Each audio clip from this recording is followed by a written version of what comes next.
Well, in my last talk, I spoke about a culture of sacrifice.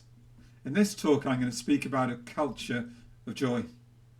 Paul wrote in Philippians 4, verse 4, "Rejoice in the Lord always. Again, I will say, rejoice." Now, what situation was Paul in when he wrote those words? Well, the answer is that he was in a prison cell in Corinth, probably chained to a guard. And Paul went through all kinds of tough things in life. He was whipped, he was beaten with rods, he was shipwrecked 3 times, he was pelted with stones, he spent time in prison, he often went without food and had plenty of sleepless nights. Yet he said, "Rejoice in the Lord always." Despite all he'd gone through, he wasn't more complaining. Instead, he knew the joy of God's presence. The Apostle Peter wrote in 1 Peter 1 about the trials that he and other Christians were experiencing, which included fierce persecution.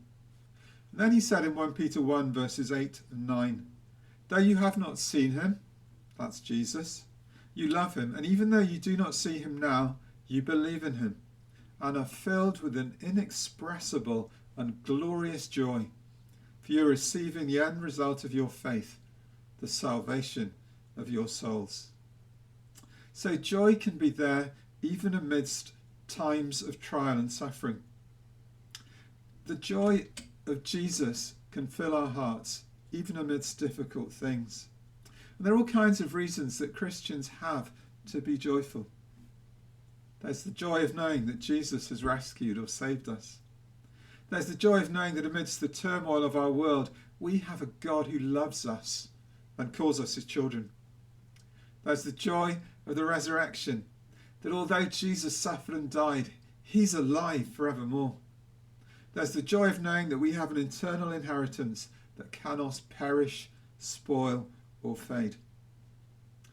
Now, I wouldn't want a culture in the church where people were superficially cheerful.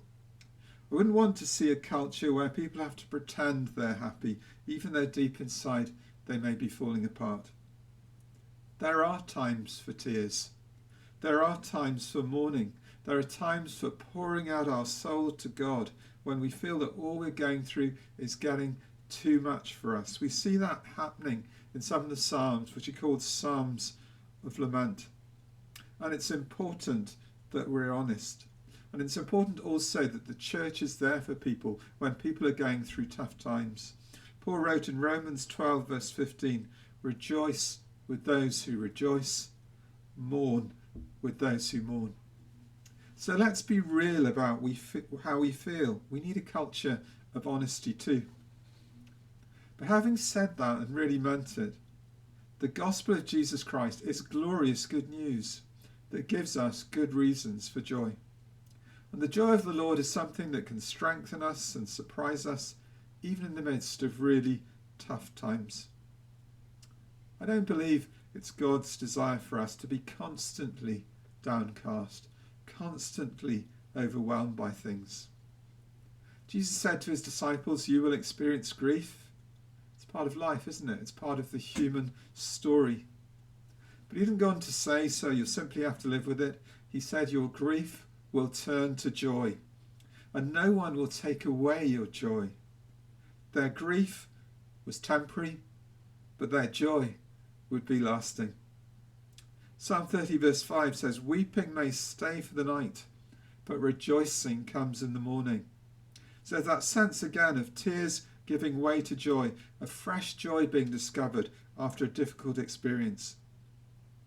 I think it's important we have that perspective in church life, even in the midst of tough times. Our faith in Jesus is life-giving and joy-giving. The presence of Jesus enhances life. It brings something enriching and life-transforming. And yes, the things that happen to people can be absolutely terrible. And sometimes they do take a long time to recover from. But in the midst of the wreckage of our world, Jesus can bring his joy into people's lives.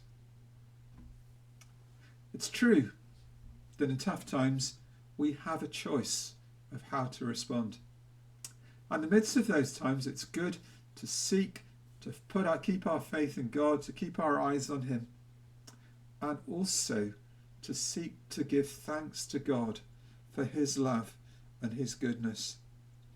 Great example of this comes in Habakkuk 3 verse 17 to 18, where in the midst of looming disaster, the prophet wrote, "Though the fig tree does not bud, and there are no grapes on the vines, though the olive crop fails, and the fields produce no fruit, though there are no sheep in the sheepfold, and no cattle in the stalls, yet I will rejoice in the Lord. I will be joyful in my Saviour."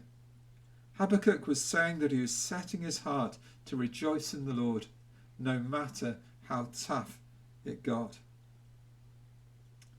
In a world where there are so many reasons why people are struggling and feel miserable, I believe it's important that a part of the culture of the church should be a culture that reflects the joy we have from Jesus, the joy that knowing him can bring. Amen.